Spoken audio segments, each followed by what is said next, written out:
Hey, this is Alex here, and I'm from Gamers for Change, a movement created to decrease the amount of hostility within the gaming community. And once again, I'm with Rajan, and this is a continuation of our Halo Reach discussion from before, and I guess we're going to just continue off of where we cut off, which I think was the no bleed-through beatdown mechanic. So what are your opinions on that? So the no bleed-through beatdown, you go into a fight, you put a bunch of shots on a person, they'd put no shots on you, and then when you get in close quarters, you go to beatdown, and you take down whatever remaining shields they have left, and they take down all your shields, and then you're both on an equal playing field, which basically, makes it a really unfair fight and just turns it into a giant beatdown fest. Yeah, if you put like 3 well-placed headshots into a guy, and then he comes up close to you, you beat him down, and then he beats you down, and now you're equal, even though you put more effort to get down his entire shield, and all he had to do was press one button. So this is kind of unfair in that respect. But what I think they were trying to do is they were trying to fix the broken AR kills in Halo 3, where you would spam like 5 bullets total and then beat down, and then they're dead. So yeah, basically. But they didn't really solve. I guess they did solve that problem. You can't really do that anymore. Yeah, but I think what they should have done was just nerf the beatdown. Yeah, they nerfed the AR. They nerfed the AR, but they still make it so that way a beatdown always takes down all of your shields. Yeah, I don't think it should be able to do that. Yeah, it's still overpowered. Yeah, they fixed half of the problem, which is the AR, and then they fixed like a half of the other half of the problem. So yeah, I don't know. I just feel that Bungie takes a very unorthodox approach to matters when it's unnecessary. Yeah. Instead of just like fixing the problem, they take this like roundabout method that they think is gonna solve the problem. Yeah, in their defense, you can't just AR a guy for like 2 seconds and then beat him down anymore. So the AR is nerfed to it, and it's still a decent weapon close range. So they did a great job balancing it. But yeah, now you have the problem of people put a lot of effort, and then the guy just like the herpaderpers. Yeah, they herpaderp next to you, and then you're in an equal playing field. And I guess we should explain what herpaderping is, because people are probably very confused right now, so you can take that away. Yeah, so herpaderping is this movement started by some people at MLG, right? Yeah, in the MLG forums. They decided that the only way that they were going to kill people was by sprinting around, beating down people, and throwing nades. Yeah, it was a bit of a protest to this stupid no bleed-through mechanic. And I think it was surprisingly effective. It was very effective for some people.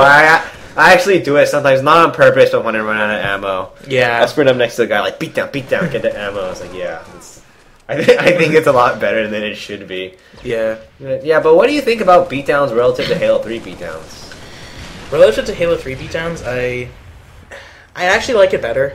Yeah. I think that mainly because even if you're put in this unfair fight where you are shooting a person and all they do is have to beat you down, then when you're both at no shields, if you're naturally a better player and you usually will get like a DMR headshot. You usually will get a DMR headshot. So in that sense, it's better than the Halo 3 beatdown system, but I still think that it needs a lot of improvement. Yeah, in the Halo 3 beatdown system, even if you're the best player in the world, a guy would spawn next to you, AR you for like 2 seconds and beat you down. Definitely. Yeah, I think the most common occurrence of this for me is like you're sniped 2 on Guardian, and then a guy spawns elbow, and then just runs up to you AR beats. It happens so much. I think that another thing I like about Reach is that they give you a pistol secondary, which always gives you like a headshot weapon. Yeah. Whereas opposed to in Halo 3, the pistol was complete garbage. Oh my god!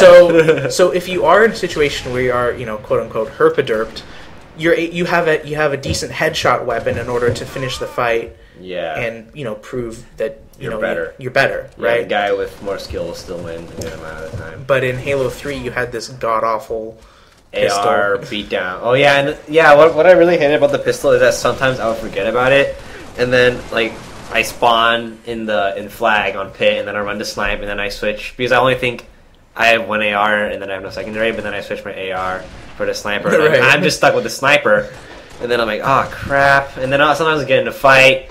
Okay, you can't use the sniper at close range because I'm not that good, and then I switch to what I think is an AR and it's pistol, and then I'm effed.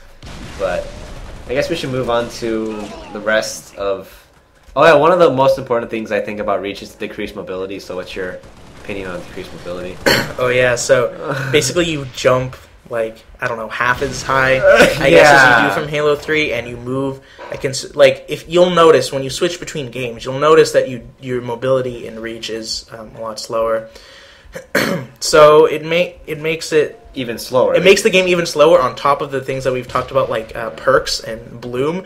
It slows down the game even more because you yourself have to like move around the map slowly in order to find people. Yeah. Right? And besides that, they're always running away. And then when you do find them, you have to deal with bloom. And it makes sprint overpowered because you run at the pace of a snail and the peer person runs at the pace of a cheetah. Pretty much, yeah. Yeah, so if you're not also sprint, then sprinting is just godly against non-sprinters in terms of running away.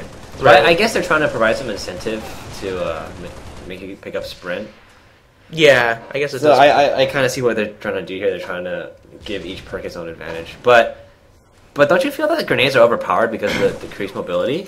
Yeah, since you aren't able to run away as easily. Well, yeah. I guess the counter to that would be, oh, well, you have sprint or you have armor lock or stuff. Yeah. But most of the time, when you have a nade, it's like a fraction of a second that you have, in order to get away from the nade. So your armor abilities won't really help. Yeah. So the fact that you're not naturally, as a character, able to move way faster. Makes nades seem a lot more powerful. Yeah, and I really think it almost seems like the game is forcing you to use sprint because of the overpowered grenades, which I don't really like. Yeah. Because grenades are such an integral part of the game, and if you don't use sprint, you're gonna become very frustrated with the grenades that get you because it's so hard to get away. Yeah. So decreased mobility, bit of a decrease in terms of caliber because of that. Yeah, pretty much. I really don't like how stuff. Is there anything else that we need to cover about Halo Reach? Maybe explain a bit about the maps? Yeah, the map design.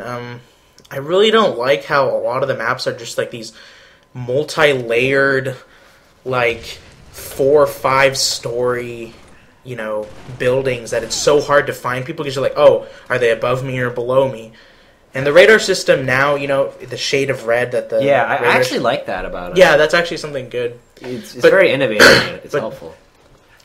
Yeah, but still, I find that the simplicity from Halo 1 and Halo 2, those maps, made it a lot more enjoyable. Yeah, and you also have random textures fucking up where your grenades go and shit. Yeah, it's like all these different surfaces, and your grenades can bounce off them randomly, and you don't know where they're gonna go. So yeah, very random.